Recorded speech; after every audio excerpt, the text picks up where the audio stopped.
हाँ जी, 9th class. चलो भाई, आज की लेक्चर शुरू कर दें। चलो कर देते हैं।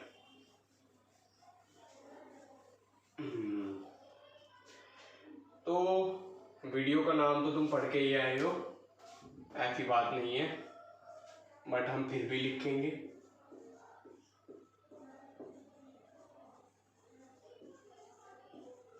क्या है ना, लिखने में अच्छा लगता है थोड़ा ये।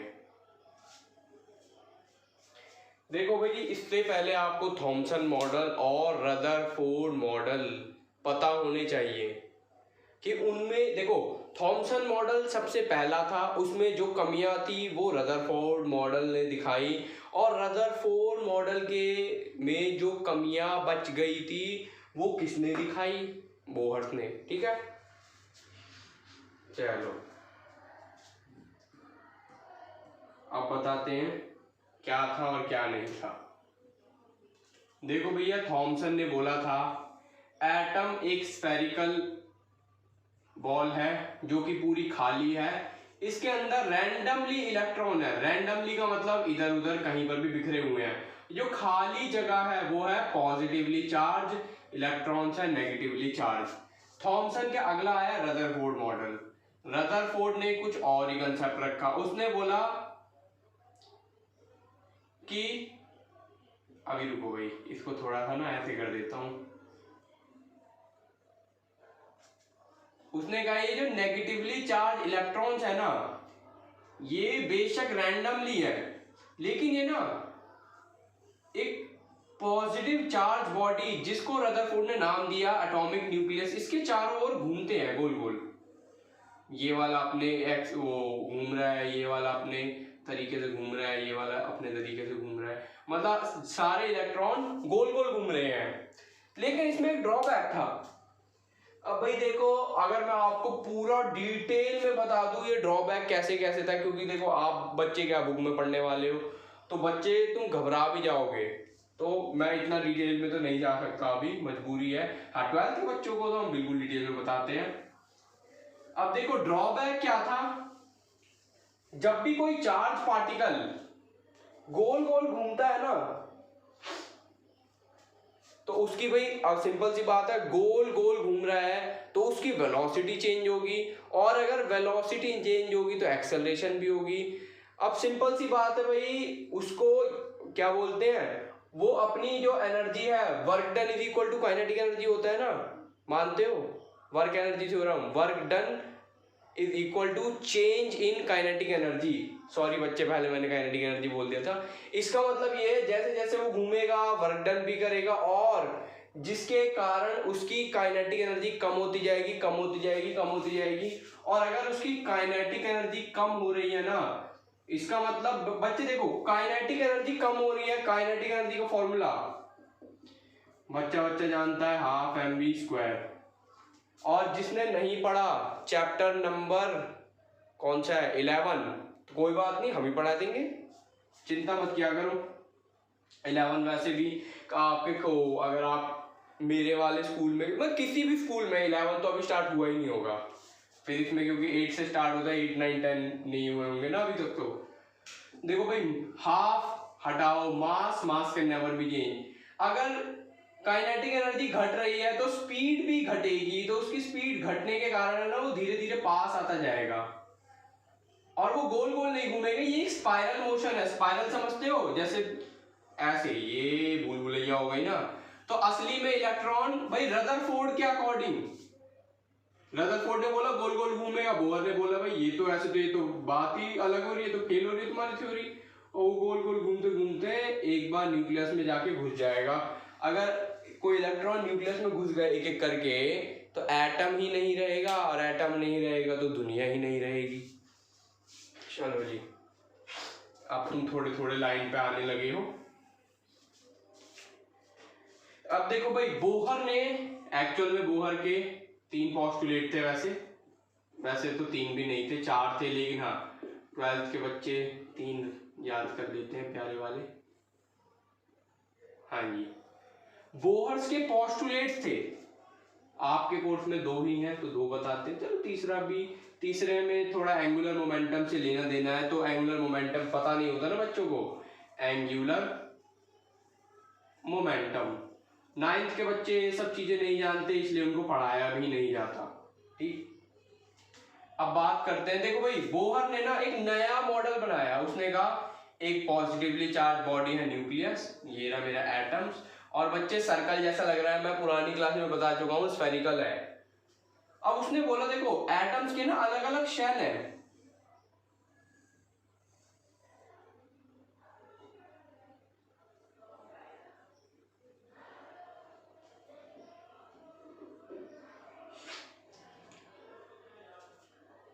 सिंपल सी बात है भैया, इसको नाम भी दिया था उसने KLM,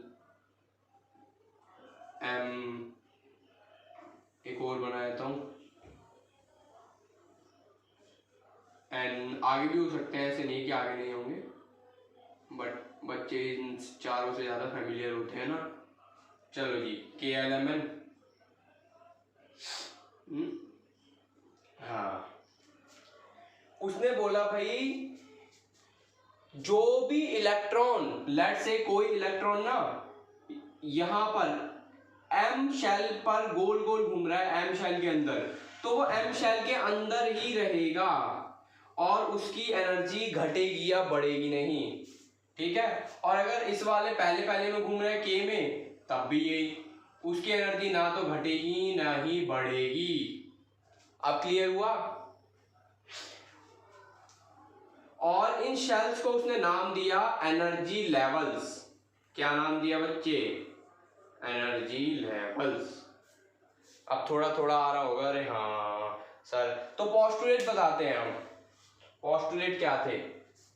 अब बोलोगे सर रदरफोर्ड भी कुछ ऐसे ही था। बच्चे रदरफोर्ड ने बोला था रैंडमली बस वो गोल गोल घूम रहे हैं, लेकिन बोहर ने बोला उनके स्पेसिफिक एक फिक्स्ड शेल है, अलग अलग शेल। शेल का मतलब समझते हो ना, जैसे खोखले अंडे को शेल बोलते हैं, कवर है, वो उस शेल में ही घूमेंगे। ऐसे नहीं है कि कोई किधर भी घूम रहा है ना, शेल में घूमेंगे वो।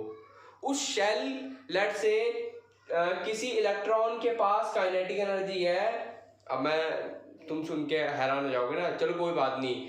लेट से 2 इलेक्ट्रॉन वोल्ट, बच्चे इलेक्ट्रॉन वोल्ट ना एनर्जी को, जैसे कैलोरी जूल होती है ना, कैलोरी जूल तो समझते होगे थोड़ा बहुत, ऐसे ही इलेक्ट्रॉन वोल्ट भी एनर्जी। मैं कह रहा हूँ किसी इलेक्ट्रॉन के पास काइनेटिक एनर्जी है 2 इलेक्ट्रॉन वोल्ट, और वो लेट से पहले इस वाले शेल में है, तो वो 2 इलेक्ट्रॉन वोल्ट की काइनेटिक एनर्जी के साथ इसी में घूमता रहेगा। मैं कह रहा हूँ हो सकता है इस वाले की हो 4 इलेक्ट्रॉन वोल्ट, तो वो 4 के साथ इसमें घूमता रहेगा। बोलेंगे सर वो आगे पीछे नहीं जा सकते। देखो वो सब आपको 11th-12th में पढ़ना है, आगे पीछे कैसे जाएंगे। अगर मैंने इतना पढ़ा दिया तो तुम 11th-12th में फिर तो मजे कर दोगे। अरे बच्चे अभी तुम्हें क्लियर हो नहीं पाएगा, सच बात ये है।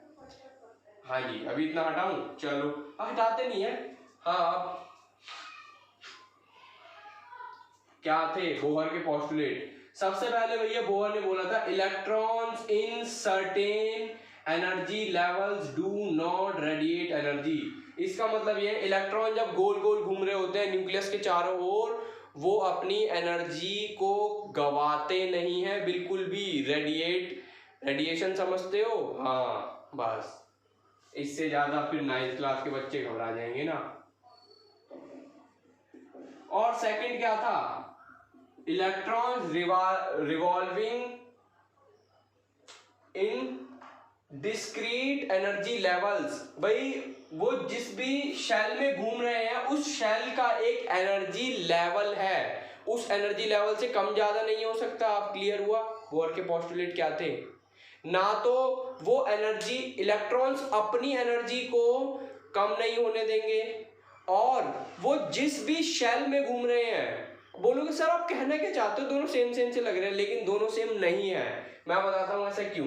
भाई लेट से मैं अगर इस वाले शेल की बात करूं, अभी आपको रूल भी बताना है क्योंकि, तो ये जो L होता है ना, L, इसमें 8 इलेक्ट्रॉन होते हैं, 1 2 3 4 5 6 7 8।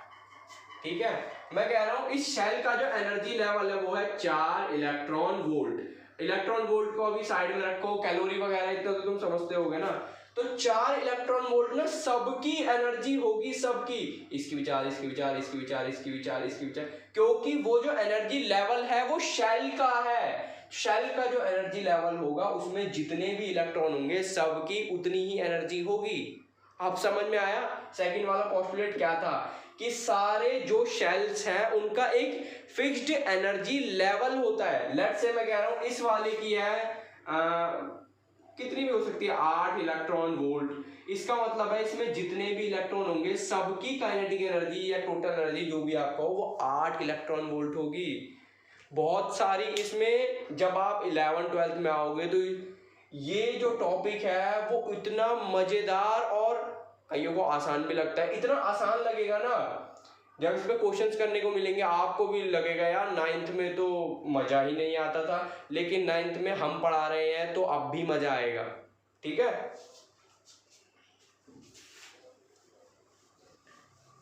अब बात करते हैं भैया किसकी। भैया देखो अरेंजमेंट ऑफ इलेक्ट्रॉन्स के रूल्स भी थे, rules of arrangement of electrons. ये आप सबकी बुक्स में भी ये सब लिखे होते हैं, ऐसी बात नहीं है, जो भी बुक्स पढ़ते हो। बाय बोहर एंड बरी, बरी बोहर भाई के साथी थे।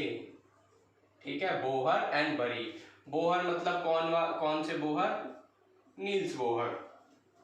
Rules of arrangement of electrons bye Bohr and बरी। अब बोलोगे सर ये क्या है? भाई देखो किसी एटम में ना इलेक्ट्रॉन्स कैसे अरेंज होते हैं इस पे भी चर्चा करनी पड़ेगी ना। रूल नंबर 1 देखो,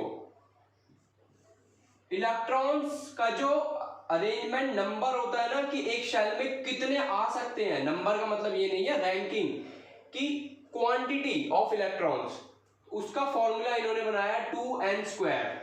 अब मैं बताता हूं इसका मतलब क्या है। देखो ये न्यूक्लियस, पहला शेल, दूसरा शेल, तीसरा शेल, चौथा शेल, पांचवा, अब वो बात अलग है कितने भी हो सकते हैं। फिर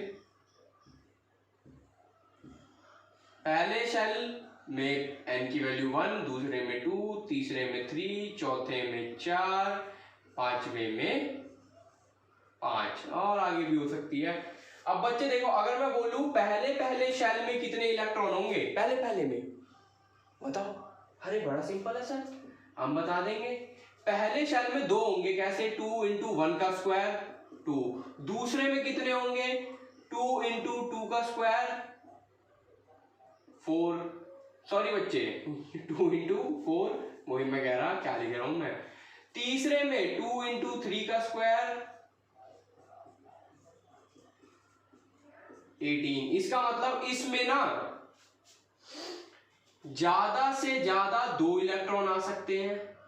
और अगर मैं इसकी बात करूं दूसरे, देखो पहले में 2, दूसरे में 8, तीसरे में 18 और ये ज्यादा से ज्यादा है। इसका मतलब पहले में ज्यादा से ज्यादा 2, दूसरे में ज्यादा से ज्यादा 8, तीसरे में ज्यादा से ज्यादा 18। आप समझे रूल क्या था? भाई देखो पहला है n = 1, दूसरा n = 2, तीसरा, चौथा, पांचवा, उन्होंने फॉर्मूला बना दिया 2 × n²। क्लियर हुआ क्या था ये? अब आते हैं 3 रूल थे ना, क्योंकि रूल नंबर 2 पे। रूल नंबर 2 बहुत आसान है, आधे ज्यादा तो मैंने आपको बोल भी दिया और आपको पता भी नहीं लगा। देखो बच्चे रूल नंबर 2 था क्या? उसने बोला जब तक पहला शेल नहीं भरेगा, पहले शेल में ज्यादा से ज्यादा 2 आ रहे हैं ना, इसका मतलब है जब तक किसी एटम में कम से कम 2 इलेक्ट्रॉन नहीं होंगे ना तो दूसरे शेल में इलेक्ट्रॉन्स नहीं होंगे। और जब तक दूसरा और पहला दोनों नहीं भरेंगे तब तक तीसरे में नहीं होंगे, और पहला, दूसरा, तीसरा भरने के बाद चौथे में। ऐसे समझ लो, देखो पहली सीढ़ी पे चढ़े, उसके बाद ही तो दूसरी सीढ़ी पे जाओगे, उसके बाद तीसरी सीढ़ी पर जाओगे। सीढ़ी का मतलब बच्चे वो नहीं है मूवी वाली नहीं जो चढ़ते हैं सीढ़ियां, स्टेयर्स। ठीक है, कई बच्चे मजाक में ले जाते हैं इन सब चीजों को। अब दोबारा बताता हूं सेकंड रूल क्या था। भाई सेकंड रूल में ये था, सबसे पहले ना जो शेल स्टार्टिंग के हैं उनको इलेक्ट्रॉन से भरना है, बाद में बड़े वालों का नंबर आएगा।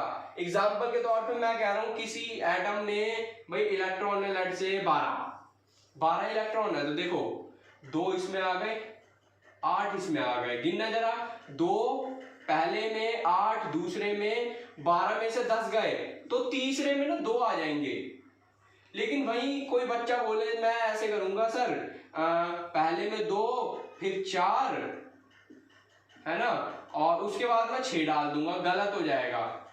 सबसे पहले आपको देखो इसमें ज्यादा से ज्यादा 2, इसमें ज्यादा से ज्यादा 8 आते हैं, तो आपको 8 भरने पड़ेंगे तब आप तीसरे पर जा सकते हो। अब क्लियर हुआ क्या था ये कहानी? अरे वाह। अब वाह वाह का मतलब ये नहीं है भाई वीडियो बंद करके चले जाओ, और भैया कमेंट जरूर किया करो, तभी तो हमें पता लगेगा कि मैं कितने पानी में हूं, बच्चे कितने पानी में हैं। चलो जी, अब बात करते हैं रूल नंबर 3 की। रूल नंबर 3 क्या था? रूल नंबर 3 भी बहुत आसानी था।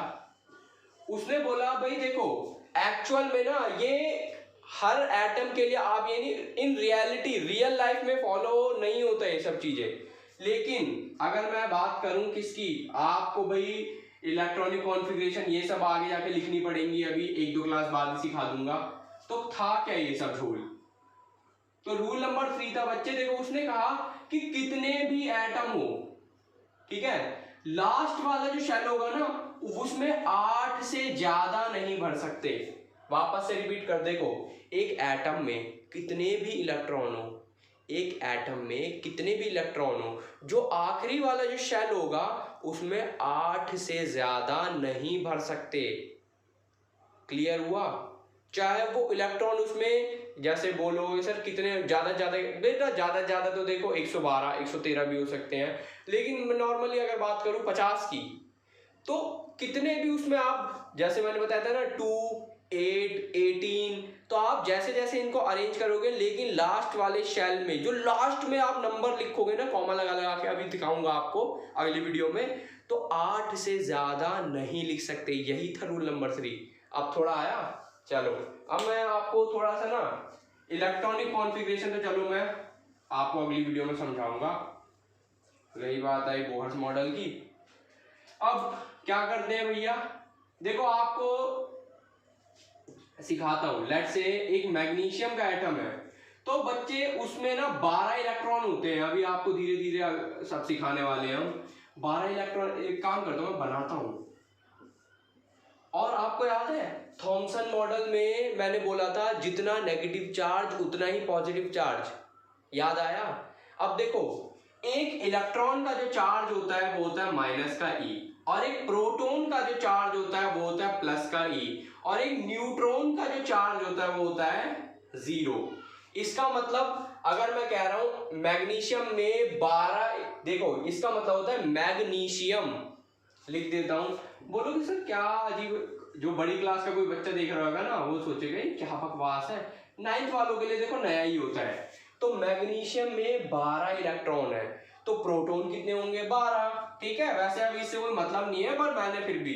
और न्यूट्रॉन कितने होंगे? देखो न्यूट्रॉन की वैल्यू 10 होंगे, 12 होंगे, खैर मैग्नीशियम में तो 12 ही होते हैं न्यूट्रॉन, लेकिन ये सब याद रखने की चीजें होती हैं। बोलोगे सर ये सबको रटना पड़ेगा? नॉर्मली अगर आपको स्टार्टिंग के 15-20 याद है न्यूट्रॉन की वैल्यू, मोर देन इनफ है, इससे ज्यादा याद नहीं करना होता। रही बात आई number of proton, number of electron, तो वो तो सेम ही होते हैं।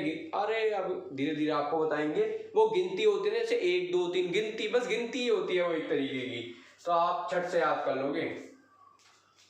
अब मैं बताता हूँ, देखो क्या करना है हमें।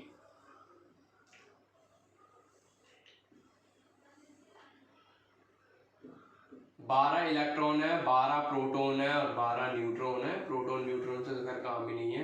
देखो प्रोटॉन और न्यूट्रॉन ये दोनों होते हैं न्यूक्लियस के अंदर। न्यूक्लियस पॉजिटिवली चार्ज होता है, ठीक है, तो न्यूक्लियस को भी गोली मारते हैं। अब बात करते हैं इलेक्ट्रॉन्स कैसे अरेंज करेंगे। देखो ज्यादा से ज्यादा इसमें होंगे, मैं ना क्रॉस मार देता हूं, सर्कल से बढ़िया लगता है वो। देखो पहले में ना ज्यादा से ज्यादा होंगे 2, 1 और 2। इसमें ज्यादा से ज्यादा 8, 1 2 3 4 5 6 7 8 और ये क्रॉस का मतलब मैं इलेक्ट्रॉन्स को शो कर रहा हूँ बच्चे, इलेक्ट्रॉन्स क्रॉस का मतलब, ठीक है। ठीक, तो ये मैग्नीशियम का एक एटम है, इसका न्यूक्लियस में 12 प्रोटॉन और 12 न्यूट्रॉन है, जिससे हमें कोई बी सब नहीं लिखना होता, खैर ठीक है। और 12 इलेक्ट्रॉन को कैसे अरेंज करा है वो भी देख रहे हो। अब सिंपल सी बात है, देखो 12 में से 2 गए, 10 बचे, 10 में से 8, देखो 8 से ज्यादा तो आ ही नहीं सकते, तो 12 में से 10 गए तो 2 बचेंगे ना, तो आखिरी वाले में आएंगे 2। क्लियर हो गया, ठीक है। अब बात करते हैं थोड़ा सा और खेल को आगे बढ़ाने की। अब मैं लिखूंगा पोटाशियम। पोटाशियम का एटॉमिक नंबर होता है 19, तो नंबर ऑफ इलेक्ट्रॉन्स भी 19 होंगे। अब आप सोचो सर आपने 12 तक बनाया है, 12 से आगे क्या करोगे? तो मैं बताता हूं क्या करेंगे।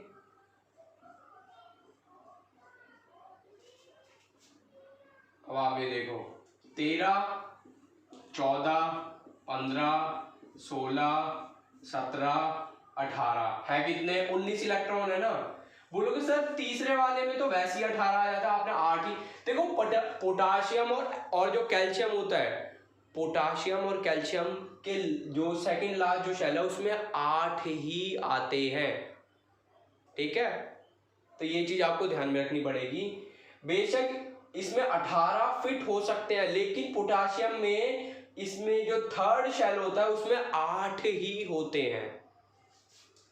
अब ये देखो तो एक बचा 19वां, वो आपके इनमें कहीं पे भी एक लास्ट में, चाहे यहाँ कोई भी एक लगा दो। अब आया थोड़ा बहुत रूल्स वगैरह, हाँ जी। तो अब क्या करते हैं भैया, आज की क्लास इधर ही समाप्त करते हैं। ये देख लो एक बार तसल्ली से, अरे और खुश रहो, आबाद रहो।